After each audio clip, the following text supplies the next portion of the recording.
জামাত ইসলামীর পক্ষ থেকে মত বিনিময় সভায় উপস্থিত ছিলেন আমিরে জামাত স্বয়ং নিজে, তার সঙ্গে ছিলেন বাংলাদেশ জামাত ইসলামীর নায়েবে আমির সাবেক এমপি ডাক্তার সৈয়দ আবদুল্লাহ মোহাম্মদ তাহের, আরও উপস্থিত ছিলেন সাবেক এমপি আনমর শামসুল ইসলাম, উপস্থিত ছিলেন সেক্রেটারি জেনারেল সাবেক এমপি অধ্যাপক মিয়া গোলাম পরওয়ার, সহকারী সেক্রেটারি জেনারেল মাওলানা আব্দুল হালিম, আমি প্রচার সম্পাদক হিসেবে ছিলাম, আর ছিলেন নির্বাহী পরিষদ সদস্য জনাব মোহাম্মদ আব্দুর রব। 12 দলীয় জোটের 13 জন নেতা আমাদের সামনে উপস্থিত ছিলেন। আমিরে জামাত ওনার বক্তব্যের পর উনি তাদেরকে প্রেস ব্রিফিং শেষে উনি তাদের নাম ঘোষণা করবেন। এখন সম্মানিত আমিরে জামাত প্রেস ব্রিফিং পেশ করছেন। প্রেস ব্রিফিং আমরা দুজনেই করব, উনিও করবেন। আসসালামু আলাইকুম রহমতুল্লাহ।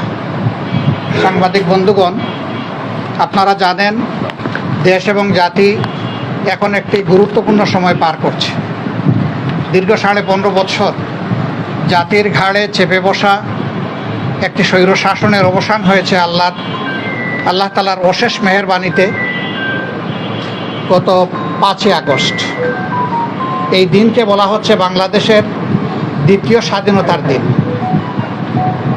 মহান আল্লাহ তাআলার দরবারে শুকরিয়া আদায় করি, যিনি আমাদেরকে 15.5 বৎসরের স্বৈর শাসন থেকে মুক্তি দান করেছেন। আলহামদুলিল্লাহ রব্বিল আলামিন। সমস্ত কৃতিত্ব সেই আল্লাহ রাব্বুল আলামিনের, যিনি এই বিপদ থেকে আমাদেরকে মুক্তি দিলেন। আমরা কৃতজ্ঞ চিত্তে ধন্যবাদ জানাই আমাদের তরুণ ছাত্র যুব সমাজকে, যারা 15 বৎসর বা 15.5 বৎসর ধরে ধারাবাহিকভাবে স্বৈর শাসনের বিরুদ্ধে যে আন্দোলন চলে আসছিল, সেই আন্দোলনের পরিসমাপ্তি টেনেছে। এবং এই পরিসমাপ্তি টানাটা কোনো সুখের বিষয় ছিল না। হাজার প্রাণের বিনিময়ে আমরা এই দ্বিতীয় স্বাধীনতা পেয়েছি। অনেক মা তার বুকের সন্তান হারিয়েছেন, বাবা তার সন্তান হারিয়েছেন, অনেক বোন তারা বিধবা হয়েছেন, অনেক ছোট ছোট বাচ্চারা তারা এতিম হয়েছে। এর পাশাপাশি হাজার হাজার এই স্বাধীনতা যুদ্ধ যারা করেছেন, যোদ্ধারা আহত হয়েছেন এবং অনেকে ইতিমধ্যে পঙ্গুত্ব বরণ করেছেন। আপনারা দেখেছেন শুধুমাত্র জাতীয় চক্ষু বিজ্ঞান ইনস্টিটিউটে 332 জন মানুষ অস্ত্রোপচারের, চোখে অপারেশনের চিকিৎসা নিয়েছে, আর হাজার মানুষকে তারা আউটডোর সার্ভিস দিয়েছে। সারা দেশের চিত্র আরও ভয়াবহ। এরকম বিপুল ত্যাগ এবং কুরবানির মাধ্যমে যে পরিবর্তন এসেছে, আমরা আল্লাহ তাআলার দরবারে দোয়া করি এটা যেন স্থায়িত্ব লাভ করে। এবং যারাই এই পরিবর্তনে বিভিন্নভাবে অবদান রেখেছেন, আমরা তাদের প্রতি কৃতজ্ঞতা এবং ধন্যবাদ জ্ঞাপন করছি। আমরা আজকে এখানে 12 দলীয় জোটের সম্মানিত নেতৃবৃন্দের সাথে আমরা বসেছিলাম। আমরা দেশ এবং জাতির বর্তমান অবস্থাটা পর্যালোচনায় নিয়েছি।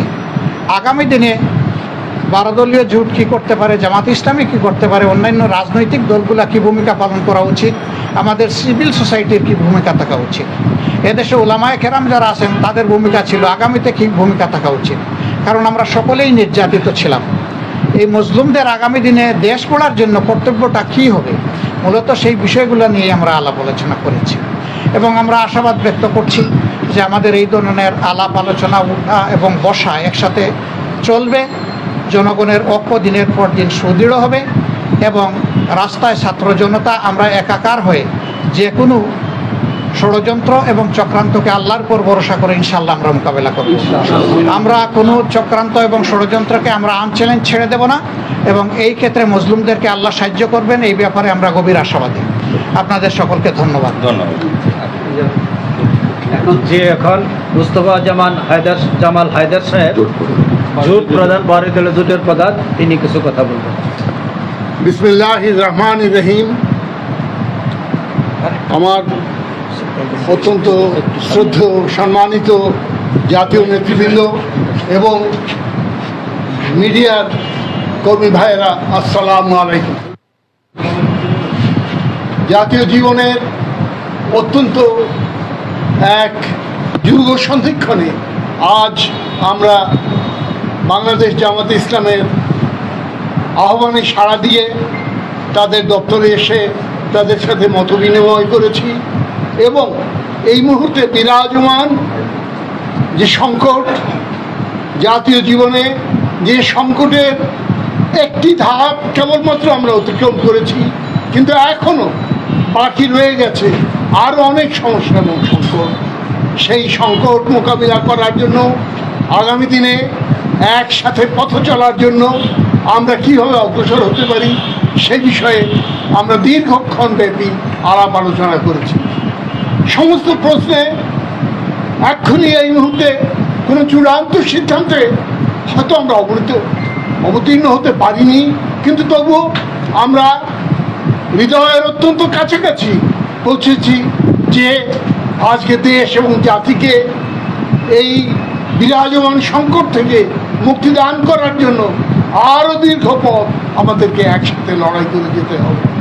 বন্ধুগণ, আপনারা জানেন যে দীর্ঘ 1.5 দশকের একটি স্বৈরশাসকের পতন হয়েছে বৈষম্য বিরোধী ছাত্র আন্দোলন এবং দেশের ব্যাপক জনগণের আন্দোলনের মধ্য দিয়ে, কিন্তু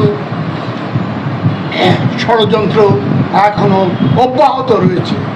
আপনারা নিশ্চয়ই আরও লক্ষ্য করেছেন যে পার্শ্ববর্তী বিভিন্ন এলাকা থেকে, বিভিন্ন মহল থেকে উস্কানি দেওয়া হচ্ছে এই আন্দোলনের বিজয়কে নস্যাৎ করে দেওয়ার জন্য।